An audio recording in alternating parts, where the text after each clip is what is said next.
The Conference Center allows you to manage your organization's conference bridges, which are used to make conference calls. On conference calls, several people are able to be on a phone call at the same time.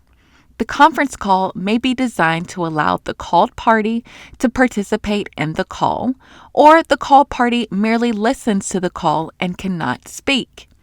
The conference icon will take you to the Conference Center where you can control your organization's conference bridges. Create a new conference bridge by clicking Add Conference. Choose a name for the conference and select a type.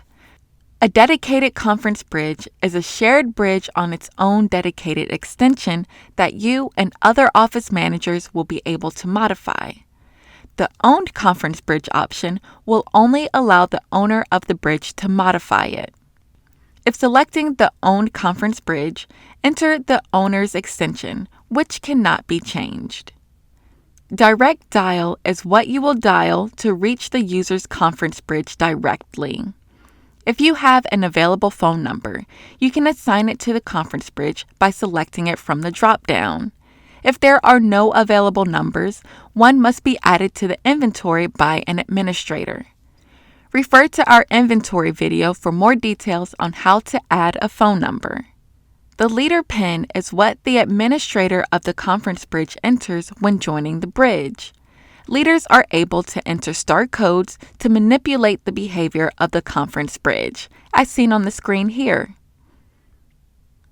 The participant pin will be entered by the people joining the conference bridge who do not have any elevated privileges. The participants will only be able to listen or speak when unmuted. Minimum participants to start will keep the music on hold playing until that number of participants have joined the conference bridge. The options allow you to control the user experience when they join the conference bridge. Require a leader to start will keep the music on hold playing until someone with the leader pin joins the conference. Announce participants' arrivals and departures will play the recording of the user's name when people enter or exit the conference bridge. Prompt all participants for their name will ask the caller to record their name and will play the recording to all other participants when that person joins the bridge. After the conference bridge has been created, you will see options to run reports, edit the conference bridge, or delete it.